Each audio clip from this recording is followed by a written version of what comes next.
South Haryana की बात करें, खासतौर पर वहाँ इंडस्ट्रियल बेल्ट में मजदूर या सफाई कर्मचारी अगर हम कहें तो काफ़ी दिनों से धरना प्रदर्शन भी कर और सरकार की बात पे कर्मचारी की बात करेंगे, उस सबको लेकर फैसला लेंगे। इस तरह का विरोध प्रदर्शन जब आगे 1-1.5 महीने के अंदर विधानसभा चुनाव हैं, क्या आपको लगता नहीं है कि इसका नुकसान आने वाले चुनावों पर पड़ सकता है? देखो, मैं मानता हूँ हर चीज़ चुनाव पर नहीं रहनी चाहिए, हर चीज़ चुनाव पर नहीं। लगातार ये जो हरियाणा मांगे हिसाब जो अभियान उन्होंने चलाया हुआ है, कहीं ना कहीं एक प्रेशर बिल्डअप किया जाए, लेकिन इस बार तो वो दावा कर रहे हैं कि इस बार दावा पर बीजेपी बाहर होगी। 19 से बहुत करा था। अच्छा, 19 से बहुत डंका ढोल बजाया था और 24 में बाहर कर देंगे। अभी तो दीपेंद्र हुड्डा ने पूरी लिस्ट आपको दी है सरकार को कि इन चीजों पर आपने क्या काम दीपेंद्र किया। हुड्डा की लिस्ट हम सब पे, बच्चा बच्चा पे, हरियाणा पे। लेकिन अब कहीं ना कहीं शैलजा जो है वो हुड्डा के खिलाफ भी बोलने से कतरा रही हैं और कहीं ना कहीं संगठनात्मक एक चीज वो उनका मामला है, वो उनका मामला तो क्या है। इसका जो असर है वो हमें कोई लेना देना नहीं। जब आप लोग इकट्ठे हो जाते हैं तो ऑफ कोर्स मजबूती ना बढ़ती है। हमें कोई लेना, हमें जनता जनार्दन भरोसा विश्वास, व्यक्ति से लगाव नहीं, हमें जनता से लगाव, जनता के। एक गुट है किसानों का जो सरकार को धन्यवाद एक करे। पार्टी गुट है जो इस तरह का किसान की बात करता है। अच्छा। एक गुट है और कोई नहीं है किसान नहीं, किसान कहाँ है?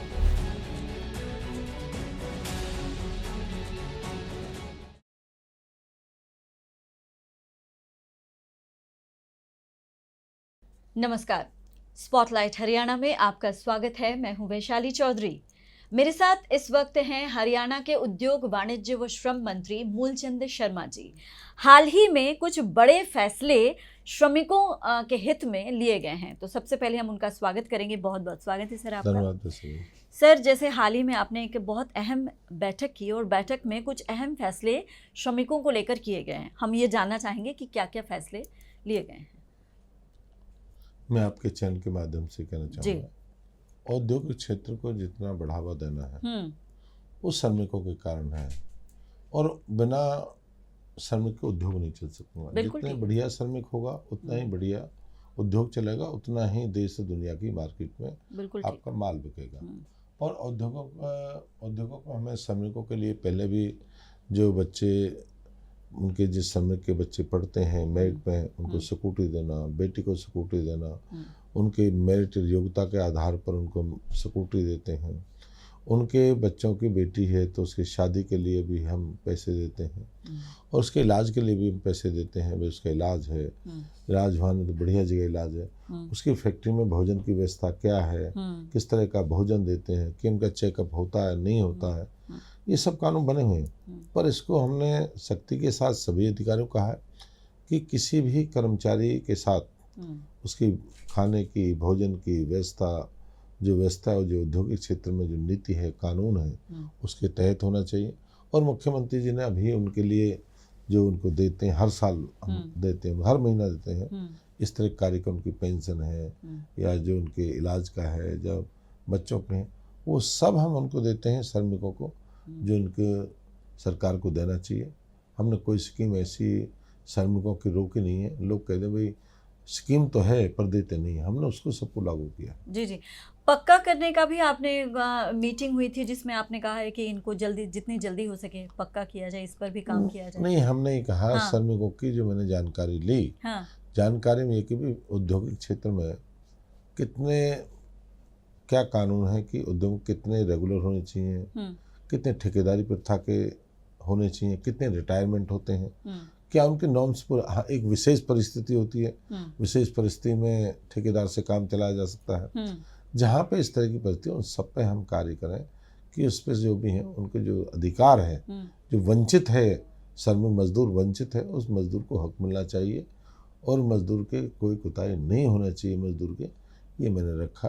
और उसकी जानकारी भी हमने ली भी, मजदूरों का हक क्या क्या है और मजदूर क्या क्या मिलना चाहिए। जी, जैसे आपने कहा कि तमाम फैसले उनके हित में लिए जा रहे हैं। इधर बीच आपको पता ही होगा कि मजदूर जो हैं, अगर हम साउथ हरियाणा की बात करें, खासतौर पर वहाँ इंडस्ट्रियल बेल्ट में मजदूर या सफाई कर्मचारी अगर हम कहें तो काफ़ी दिनों से धरना प्रदर्शन भी कर रहे हैं और कहीं ना कहीं नाराज़गी भी जता रहे हैं।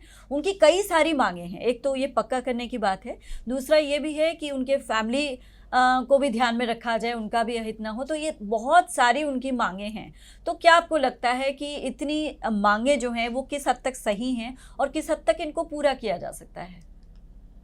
लिस्ट है उनकी मांगों जिस की। कर्मचारी, सरकारी कर्मचारियों हाँ। की आप बात कर रहे हैं, जो कच्चे लगे हुए हैं, हाँ जी, रोल हाँ पे जी। हैं या ठेकेदार रोल पे हैं, उन पर सरकार काम कर रही है जी। अच्छा। उस पर मुख्यमंत्री स्वयं देख रहे हैं। मुख्यमंत्री की मीटिंग हुई है, भाई कर्मचारियों को पक्का कितना वाजिब, क्या इसका कोई हम पक्का कर दें, कोर्ट में चले जाएं। अच्छा। उस सबके क्राइटेरिया निकाल के जो भी कर्मचारियों के हित में है, सरकार उसका फैसला लेगी। कमेटी भी उन्होंने बनाई है और कमेटी भी गठित की है जो उनके कर्मचारियों के हित में होगी और सरकार की बात करेगी, कर्मचारियों की बात करेगी, उस सबको लेकर फैसला लेंगे जो कर्मचारियों के हित में होगा। जी जी बिल्कुल। अब जैसे इस तरह का विरोध प्रदर्शन जब आगे 1-1.5 महीने के अंदर विधानसभा चुनाव हैं, ऐसे में कर्मचारियों में इस तरह का असंतोष जो है, क्या आपको लगता नहीं है कि इसका नुकसान आने वाले चुनावों पर पड़ सकता है? देखो, मैं मानता हूँ हर चीज़ चुनाव पर नहीं रहनी चाहिए, हर चीज़ चुनाव पर नहीं। प्रदेश चलाना, अगर नाराजगी है सर। नहीं, प्रदेश चलाना, देश चलाना। जी। मैं कहता हूँ कि क्यों करें, क्यों धरना करें, क्यों प्रदर्शन करें? अगर उनकी जायज मांग है तो मांगेंगे। जायज मांग है कर्मचारी की, कर्मचारी को होना चाहिए। वो तो कह रहे हैं जायज मांगे हैं। नहीं, उनका तो कहना बिल्कुल ठीक है। हाँ। मैं भी कर्मचारी, मैं भी कहता हूँ जी। जो उनका क्राइटेरिया तय करेंगे, सरकार करेंगे और अपने कर्मचारी उनको बताने का प्रयास करेंगे। जो चीज़ होगी उसे बताएंगे, ये होगा, ये नहीं हो पाएगा। इसमें क्या है कहने की कर्मचारी, भाई आदमी, हर व्यक्ति का अपना अधिकार है, हर व्यक्ति अपनी बात कह सकता है, हर व्यक्ति का अधिकार है धरना करे, प्रदर्शन करे, पर जो कर्मचारियों के जो हित में जो फैसला सरकार लेगी वो बहुत बढ़िया लेने वाली है। जो कमेटी की जो रिपोर्ट होगी उस पर मुख्यमंत्री स्वयं इसको देख रहे हैं और स्वयं मुख्यमंत्री की जानकारी जुटाने के बाद लोगों के बीच में बताएंगे। जी। आपको पता है ना कि विरोधी दल जो हैं, चाहे वो INLD है, चाहे कांग्रेस है, चाहे अब तो JJP भी खुलकर सरकार के खिलाफ बोल रही है। अगर हम कांग्रेस की ही बात लें तो कांग्रेस रोजगार, श्रमिकों का मुद्दा, किसानों का मुद्दा, इन मुद्दों पर बहुत ज़्यादा मुखर है सरकार के खिलाफ। तो ख़ास तौर पर भूपेंद्र सिंह हुड्डा और कुमारी शैलजा भी कहती हैं। दीपेंद्र हुड्डा लगातार ये जो हरियाणा मांगे हिसाब जो अभियान उन्होंने चलाया हुआ है, उसमें मुख्य तौर पर उनका एजेंडा ही ये रहता है कि सरकार पर तरह तरह के आरोप लगाकर कहीं ना कहीं एक प्रेशर बिल्डअप किया जाए। तो आप लोग क्या प्रेशर ऐसा महसूस कर रहे हैं? मैं चौधरी भूपेंद्र हुड्डा, कांग्रेस से बात करता हूँ। हाँ। और मेरा राजनीति जिम्मेदारी 38 साल हो गया। जी बिल्कुल। और मैंने हर गली और गलियारे खिलान देखा। ठीक है। यहाँ चौधरी साहब किसानों की बात करते हैं, यही हरियाणा है जिसे KMP के नाम से, KMP के नाम से ज़मीन को एक्वायर किया। किसानों की हालत देखी क्या हुआ। किसान धरने पे बैठे हुए थे, मात्र 19 लाख रुपए में उनकी ज़मीन ली थी, 19 लाख रुपए में। और भारतीय जनता पार्टी की सरकार ने 70 लाख रुपए उनको दे के पूरा करा, जो किसान धरने पे बैठे थे। जिन किसानों की ज़मीन, जिन किसानों की फसल जो MSP मांगते थे, वो भी हमने बढ़ाई थी उसमें। और पहले उनकी 15 थी, 10 भी हमने बढ़ाई हैं। जो 25 जो MSP जो खरीदने का काम किया, ये भी भारतीय जनता पार्टी में। जितनी ओलावृष्टि हरियाणा में हुई थी 18 में, मैं पलवल की बात करूँ, जितना दक्षिण हरियाणा में हुई थी, 200 करोड़ रुपए एक पलवल को मिला था। उनके पूर्व बुजुर्ग क्या है, उन्हें आ तो 50-40 साल ना दिया, उन्हें 20 करोड़ भी नहीं दिया। एक जिले की बात करूँ, हमने ओलावृष्टि पे काम किया है, किसानों के मिल के काम किया है। हमने कपास पर सफ़ेद मक्खी लगी थी, उस पर भी हमने पैसा देने का काम किया। कि किसान किस बात की बात करते हैं, दिया किसानों की, दिया है नहीं किसान। लेकिन वो कह तो रहे हैं कि किसान बहुत असंतुष्ट हैं। जब तो उनकी हालत ये है, हालत यही तो है। क्या हालत है सर? 14 में बाहर 14 में किसान ने बाहर करा। अच्छा। 19 से बाहर करा। लेकिन इस बार तो वो दावा कर रहे हैं कि इस बार दावा तो 19 से BJP बाहर होगी। 19 से बहुत करा था। अच्छा। 19 से बहुत डंका ढोल बजाया था और 24 में बाहर कर देंगे। आप हरियाणा मांगे हिसाब अभियान को फॉलो कर रहे हैं? नहीं, हम मांगेंगे हिसाब, क्या मांगेंगे? हिसाब तो हम मांगना है। अच्छा। हम मांगेंगे ना, इनका 40 साल हिसाब हमें मांगना है, बहुत बाकी अभी तो लेना है। अभी तो दीपेंद्र हुड्डा ने पूरी लिस्ट आपको दी है सरकार को कि इन चीजों पर आपने क्या काम किया। दीपेंद्र हुड्डा की लिस्ट हम सब पे, बच्चा बच्चा पे, हरियाणा पे, किसान पे, मजदूर पे, कर्मचारी पे, हम पे नहीं है। इनकी लिस्ट सब पे है। अंतिम व्यक्ति जो हरियाणा का जो अंतिम व्यक्ति, गरीब जो अंतिम पंक्ति में खड़ा, उस पर भी इनकी लिस्ट है। वो तैयार है, इंतजार है। किस चीज की लिस्ट? इससे इंतजार है, भ्रष्टाचार का इंतजार है। भ्रष्टाचार का आरोप तो बीजेपी पर है सर। नहीं सुनो ना, हाँ। आपके हरियाणा में नौकरी कहाँ के लगते थे, कहाँ के लगते थे बताओ ना, लिस्ट निकालो ना। आप बताइए एससीएस की सर। लिस्ट आप बताओ ना, आप एससीएस की लिस्ट निकाल लो, डीटीपी की निकालो, इंस्पेक्टर निकालो, ईटीओ, डीटीओ, एससीएस कहाँ के लगते थे आप पूछो, उनके 10 साल पूछो। आज हरियाणा के एससीएस की रिजल्ट काढ़ो, पूरे हरियाणा का आदमी है, सभी क्षेत्र से है, जो पढ़ेगा वही मेरिट में आएगा। 36 बरादरी का जिसका बेटा पढ़े बेटी पढ़े उसको नौकरी मिलेगी। और टीजीटी का रिजल्ट देखो, रुक के मार के बेटियां और बहनों ने कहा बिन खर्ची बिन पर्ची। देखो ना, ये कमाल है ना, ये कमाल है। गरीब का बेटा ईटीओ लग जाए, गरीब का बेटा तहसीलदार लग जाए, गरीब का बेटा डीएसपी लग जाए, ये कमाल नहीं है? आप पूछें इनके ज़माने में क्या हुआ। नहीं, अगर हम कमाल कह भी दे रहे हैं लेकिन वो लोग विपक्षी तो नहीं मान रहे ना, वो तो ये कह रहे हैं। नहीं, हम मान रहे हैं, हम बता रहे हैं, जनता मान रही है। अच्छा, जनता मान रही है। जनता ने कहा एमएलए कितने बेटा इससे लगे थे बताएं, उनके दामाद किस किस का था, बेटा किस किस था, बेटी किस किस की थी, ईटीओ डीटीओ किसके थे, किसके रिश्तेदार थे बता ना, कौन थे वो मेरिट में थे, योग्यता के आधार पर नौकरी लगती थी। Pick and choose, pick and choose. अच्छा, मतलब आपका, मैं नहीं कह रहा। अच्छा, मैं नहीं कह रहा, लोग कह रहे हैं। अच्छा, लोग, जनता कह रही है, मैं नहीं कह रहा। आज सब जगह तो आ रहे हैं। अब कौन सा जिला बाकी है? हिसाब इनसे बाकी है। गुड़गांव की जमीन तो आप लोग कब हिसाब मांगेंगे? वो तो मांग मांग ही रहे हैं, हैं, हम तो कर ही रहे हैं, हम लग रहे हैं अपने काम पे। लेकिन वो लोग ज्यादा मुखर नहीं है ना आपके ना सामने, आप लोग कुछ बोलते नहीं। हम 24 में करें, 24 से जनता से करा देंगे। अब मुखर समय आने दो। अच्छा, समय आने दो, समय आने पे मैं ये नहीं कह रहा समय नहीं आया, आ चुका है। बिल्कुल। मांग अब तो तो रहे, मांग रहे हैं हिसाब, हिसाब पाई पाई के हिसाब करेंगे। दीपेंद्र हुड्डा ये दावा कर रहे हैं कि जनता पूरी तरह से, मतलब हर अभियान को मैं फॉलो कर रही हूँ उनके, और वो हर जगह जाके, एक तो वो लिस्ट जो मैंने आपको बोला कि वो सरकार के खिलाफ एक लिस्ट बनाते हैं और वो जनता के सामने रख रहे हैं। दूसरा ये उनका ये भी लगातार दावा है कि हर अभियान जहाँ पे भी वो पड़ाव डाल रहे हैं हरियाणा मांगे हिसाब पर, लाखों की, हजारों लाखों की तादाद में जनता उनके साथ हो रही है, और इसका जो खामियाजा है या इसका जो नतीजा है वो विधानसभा चुनाव में आप, मतलब जो अभी वर्तमान की जो बीजेपी सरकार है उनकी जमानत, कई मंत्रियों नेताओं की जमानत जब्त होने वाली है, ऐसा उनका दावा है। और एक बार नहीं, वो लगातार ये दावा कर रहे हैं हर अभियान में। पहले तो ये बताओ, बापू बेटा मुख्यमंत्री कौन रखा है इन्होंने आगे, बता ना। हिसाब तो ये मांगेंगे। अच्छा, हिसाब ये भी तो है। वो चुनाव होने से अरे भी पहले कह रहे चुनाव से पहले कैसे, मतलब चुनाव के कहना हमारा शैलजा बनेगी, या बताएं कौन बनेगा, उदयवान जी बनेंगे, या दीपेंद्र बनेगा, या जेपी बनेगा, या अपने रणदीप सुरजेवाला बने, बताएं तो सही। अपने पुत्र मोह में ना रहे, धृतराष्ट्र ना बने। धृतराष्ट्र ने भाई के बच्चों को भी निकासा दे दिया था, 1 इंच जमीन नहीं दूंगा, सुई भी नहीं दूंगा। धृतराष्ट्र भूपेंद्र हुड्डा को कहा, पांडवों ने ये कहा था, लेकिन जिसमें अपने नहीं, उस राज में रहने का क्या लाभ। तो मतलब आपका मतलब, कहने का मतलब ये है कि धृतराष्ट्र या कहीं ना कहीं पुत्र मोह में वो अपनी पार्टी की भलाई को या पार्टी के हित को अनदेखा कर रहे हैं। मैं ये कह रहा हूँ, इसका भी बताना 40 साल का, मेरा ये कहना है भाई, ये भी घोषणा करें ना, हमारी तो कर रहे हैं। हाँ। तो हमारा भाई मुख्यमंत्री इसको बनाने वाले हाँ, हैं, ठीक है। वो कांग्रेस के लोग भी कह रहे हैं, अपनी बात भी कहना, उसकी बात तो हम बताएंगे। नहीं, अभी आपको क्या लग रहा है, बीच में हालांकि दिख रहा था कि शैलजा, सुरजेवाला और इनका अलग अलग ग्रुप, लेकिन अब कहीं ना कहीं शैलजा जो हैं वो हुड्डा के खिलाफ भी बोलने से कतरा रही हैं, और कहीं ना कहीं संगठनात्मक एक चीज वो उनका मामला है, वो उनका मामला तो क्या नहीं। इसका जो असर है वो हमें कोई लेना देना नहीं। अच्छा, वो उनका पार्टी का व्यक्तिगत मामला, हमें क्या लेना देना, बोले ना बोले, मंच पे नहीं, उधर करें नहीं, तो ऐसा करने से वो और मजबूत होती जाती है। जब आप लोग इकट्ठे हो जाते हैं तो ऑफ कोर्स मजबूत ना हमें कोई लेना, हमें जनता जनार्दन भरोसा विश्वास, व्यक्ति से लगाव नहीं, हमें जनता से लगाव, जनता के।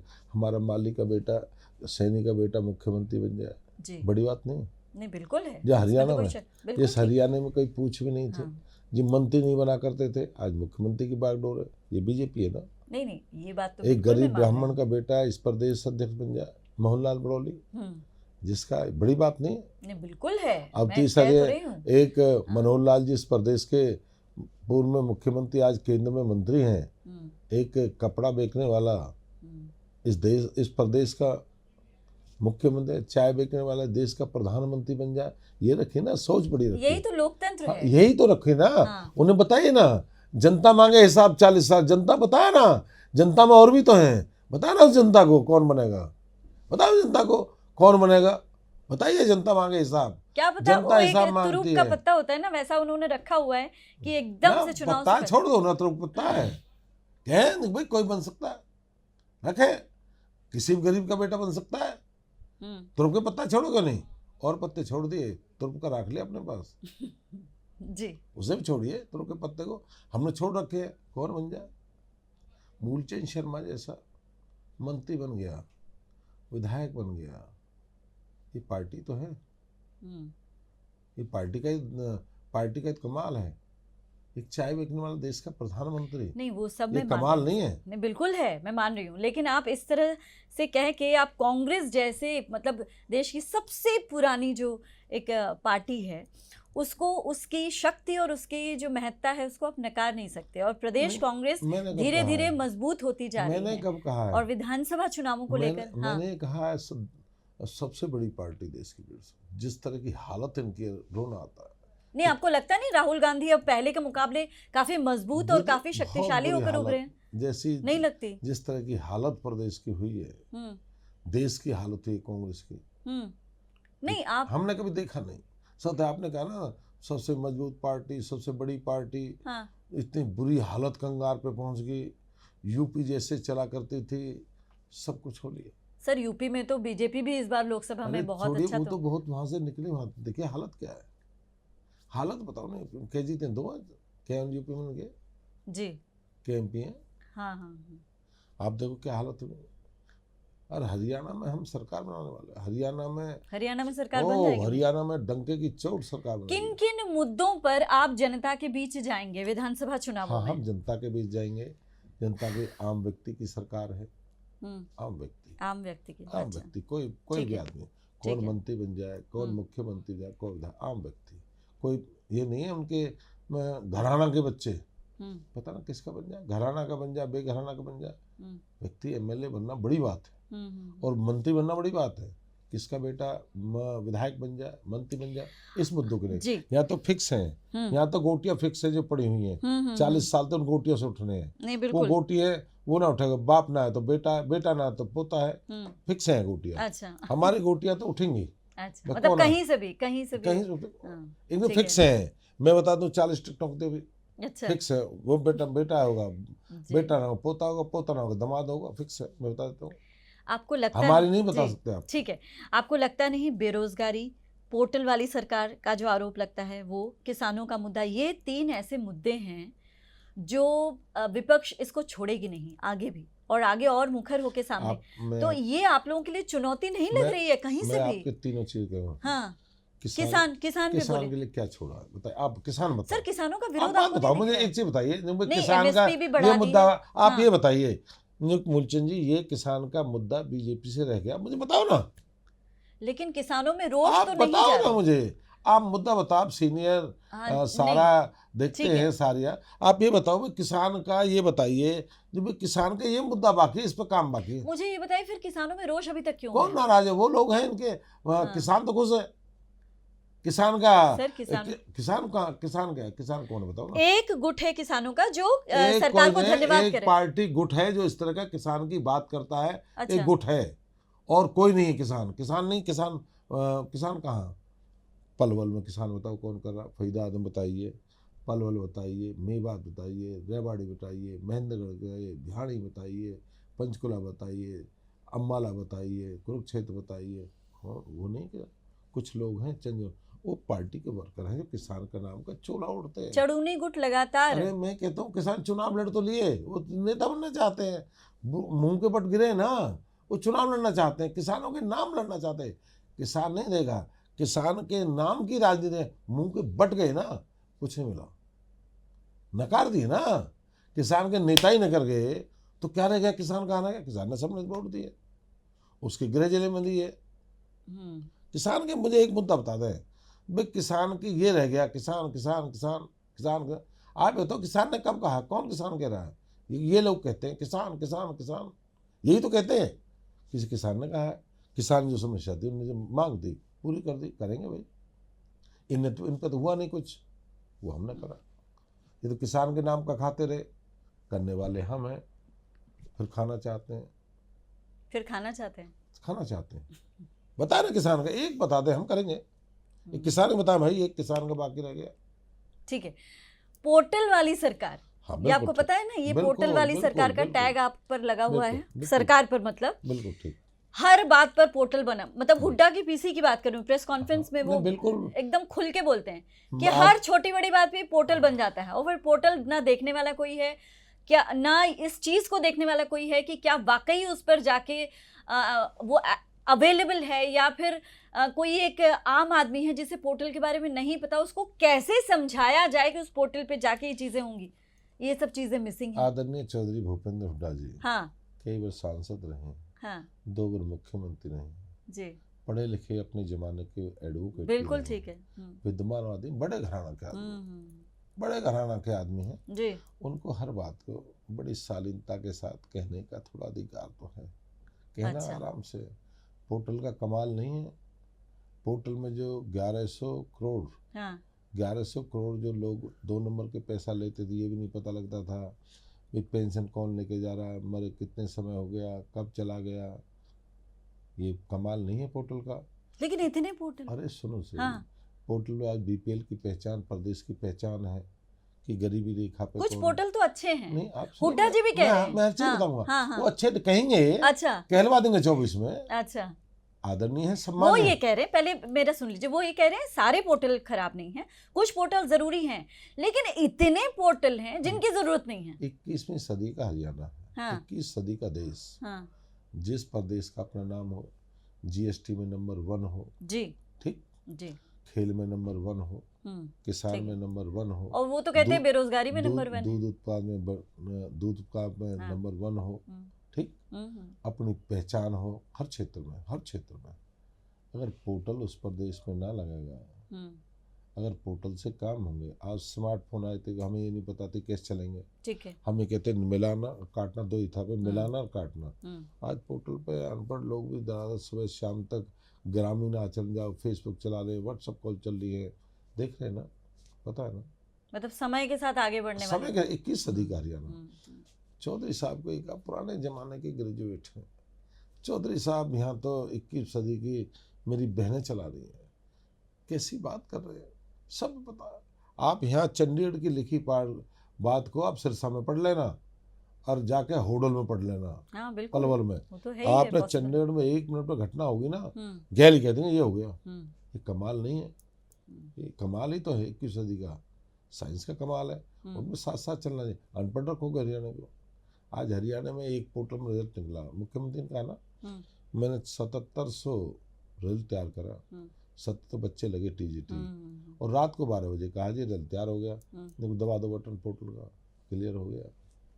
क्या परेशानी है? अखबार में छापते, फिर लिखते, फिर रोल नंबर काटते, एक ही बटन दबा, सारे प्रदेश के। और जो बेरोजगारी में नंबर 1 हरियाणा, हुड्डा जी का टैग है। वो जो कहते हैं चौधरी साहब, हमने अपने समय 10 साल में जो नौकरी में प्रयास किया और प्रयास करेंगे। नौकरी की एक सीमा है प्रदेश में, आप इससे ज़्यादा नौकरी हरियाणा में नहीं, सरकार में नहीं लगा सकते। आप कह दो जी हम तो 5 लाख आदमी भर देंगे, नहीं वो तो नहीं, आपसे नहीं, उन्हें पूछ चौधरी साहब को, हरियाणा क्राइटेरिया कितना है, 2,80,000 के आसपास दिखे, मुझे जो जानकारी है, अधूरी होगी शायद, कुछ क्राइटेरिया फिक्स है, उससे ज़्यादा तो वो भी नहीं भरेंगे, नहीं भरेंगे ना। प्राइवेट सेक्टर में कितनी नौकरी है, प्राइवेट नौकरी पे देखिए कितने लोग लगे हैं प्राइवेट में, प्राइवेट नौकरी पे देखिए, प्राइवेट आईटी के क्षेत्र में देखिए। और जो पोर्टल की बात कर रहे हैं, हजारों नौजवानों को काम मिला, इसी से मिला है, काम तो मिला है ना, अटल सेवा केंद्र, फलाना, वहाँ जाइए, वहाँ तो काम नहीं मिला, मिला ना काम। ये रोजगार नहीं है क्या? रोजगार एक जेबीटी मास्टर ये है, नौकरी एक रोजगार है, पुलिस में लग रहा है रोजगार है, वो तो फिक्स है, उससे ज़्यादा नहीं आप कर पाएंगे, वो तो फिक्स सब कर रहे हैं। पर इन्हें पूछिए अपने ज़माने में क्या किया है इन्होंने, हम पे आरोप तो आप लोग भी पूछिए ना, जैसे वो हम तो पूछ रहे हैं आपके माध्यम से। अच्छा। हम तो पूछ रहे हैं भाई, आप बताओ क्या 5 लाख भर्ती करेंगे क्या हरियाणा में? कि सारा पैसा नौकरी में होगा, सड़क पानी सीवर को बनाना है नहीं बनाना, सारा तनख्वाह पैसे में फिक्स है, इतना पैसा नौकरी में जाएगा, इतना ब्याज में जाएगा, इतना पैसा अपने लोन पे जाएगा, आपका इतना विकास पे लगेगा, इतना तनख्वाह पे लगेगा, फिक्स है। मतलब आपके कहने का मतलब ये है कि ये सिर्फ जनता को बरगलाने वाले जनता है, जनता को बहका, जनता बहकती नहीं, हरियाणा का आदमी नहीं बहकता। ठीक है, तो मेरा आखिरी सवाल आपसे ये है कि विधानसभा चुनावों को लेकर आप क्या देख रहे हैं सामने, क्योंकि इधर आपका इनेलो है, इधर जेजेपी सबसे बड़ी बात, जेजेपी निकल के अब आपके खिलाफ, सरकार के खिलाफ लगातार बात कर रही है। उन्होंने तो यहाँ तक कह दिया कि मेरी गलती थी कि मैं बीजेपी के साथ जुड़ा। नहीं, बिल्कुल ठीक कहा, हमने कभी नहीं कहा कि हम चुनाव साथ लड़ेंगे, हमने कभी नहीं कहा। संगठन में हमारा कोई गठबंधन मतलब उनको गलती लगने लगी? नहीं, पता थी बार बार। अच्छा। संगठन में हम कोई, संगठन में अलग काम करेगा, सरकार में साझी है, संगठन से कोई लेन देन, बड़ा क्लियर मामला था। ठीक है, जिस दिन गठबंधन उस दिन बात। तो कहाँ पे ये हुआ? मतलब नहीं, वो तो ठीक है अपना, चाहे अब आप वाले और कांग्रेस वाले लड़ रहे हैं। हाँ। हरियाणा में वो नहीं है, मुलायम और कांग्रेस लड़ रही है, वहाँ जाके अलग अलग ये लड़ रहे हैं। आम आदमी पार्टी को आप हरियाणा में किस तरह देख रहे हैं? कांग्रेस वालों को पूछो ना, गलती थी या कोई आपस में गठजोड़ था, पूछे इनसे, हमें पूछते, ये पूछे ना तुम्हारा क्या था, ये भी बात करें भाई, तुम्हारा गठजोड़ क्या था भाई, आप वालों के साथ, हाथी वालों के साथ, सीपीआई वालों के साथ, इनके साथ था, जब क्या था, अब अलग अलग है। हरियाणा सारा लड़ा है, अब क्या है, दोनों लड़ा। नहीं, आप आम आदमी पार्टी का थोड़ा बोलिए। हरियाणा में आप देख ही रहे हैं कि अभी इन्होंने एक अभियान शुरू किया है, आम आदमी पार्टी ने भी शुरू किया है। केजरीवाल को सामने रखकर वो चुनाव लड़ रहे हैं, केजरीवाल के मुद्दे को कि हाँ जेल में डाल दिया है, साजिशन, ये चीज़ें की जा रही हैं। तो आप हरियाणा को आप कितना स्ट्रॉन्ग देखते हैं, और आपको क्या लगता है कि विधानसभा चुनाव में आम आदमी पार्टी भी एक थ्रेट रहेगी बीजेपी के लिए, जैसे कांग्रेस या जेजेपी या INLD जो भी है? आम आदमी पार्टी को आप कितना मजबूत मानते हैं हरियाणा में? दिल्ली से मजबूत होकर निकले लोकसभा में भी तो। अच्छा, दिल्ली में सात तो साफ हो गए दिखे हैं। दिल्ली में तो हाँ, दिल्ली। हरियाणा में साफ होली दिखे हैं, एक सीट मिली, दो मिली थी, एक मिली थी जी, साफ होली है। नहीं, इस बार की बात कीजिए। नहीं, अभी लोकसभा की बात कर रहे हैं। अच्छा, लोकसभा अभी साफ हुए हैं। हाँ, कुछ भी नहीं है। लोकसभा और विधानसभा अलग अलग चीजें होती हैं, स्थानीय मुद्दे। मैं 6 महीने पहले जोड़ा है, मैंने तो ये कहा वो देश की पंचायत है, ये प्रदेश की पंचायत है। इसमें प्रदेश की पंचायत में प्रदेश के मुद्दे होते हैं। प्रदेश के मुद्दे तो प्रदेश के लड़े जाते हैं, जो देश चुनाव कहीं का हो। नहीं, ठीक है। तो मेरा कहना है कि जिनकी हालत कोई बढ़िया रहने वाली नहीं है। अच्छा, आम आदमी पार्टी की बात कर रहे हैं? नहीं, मैं किसी की भी रहने वाली। अच्छा, मतलब कोई भी विपक्ष हो, मुद्दों इतना कॉन्फिडेंस आपको? नहीं, मुझे पता है। हाँ, अच्छा, अपने अपने काम करें, जिसका वोट किसी के 2 मिलेंगी, 4 मिलेंगी, 5 मिलेंगी, 10 ही मिलेंगी। अच्छा, मिलेंगी, सबका जितना जनता है हिसाब देगी, जनता सबको देगी। मैं तो नहीं कहा सबको कुछ नहीं मिलेगा, सबको प्रसाद मिलेगा। ये तो प्रसाद है हनुमान जी का, वोट का प्रसाद ही तो है। किसी को मुट्ठी भर के मिल जाए, किसी को कम मिल जाए, किसी को 4 दाने मिल जाए। मतलब आप लोगों को मुट्ठी भर के मिलेगी और बाकी को थोड़ा थोड़ा? मैंने नहीं कहा मुझे मुट्ठी भर के मिल जाए, ये प्रसाद देगी जनता जी, जनता देगी। हम नहीं, हम तो मांगने वाले हैं। जी जी, बिल्कुल ठीक। हमारे लिए तो भगवान है जनता। ठीक है, तो भगवान का प्रसाद जब बटेगा चुनाव में, वो अलग ही परिणाम होगा। चलिए, देखते हैं विधानसभा चुनाव में किस तरह के नतीजे आते हैं, और लगातार जो आप लोगों की तरफ से दावे किए जा रहे हैं वो कितना सही साबित होते हैं, और कांग्रेस और आम आदमी पार्टी भी जो लगातार बोल रही है उसका कितना असर देखने को मिलता है। बहुत बहुत शुक्रिया सर हमारे साथ जुड़ने के लिए। तो ये थे कैबिनेट मंत्री मूलचंद शर्मा, जिन्होंने विधानसभा चुनावों से लेकर अपने डिपार्टमेंट में तमाम मुद्दों पर खुलकर बात की। इजाजत दीजिए, नमस्कार।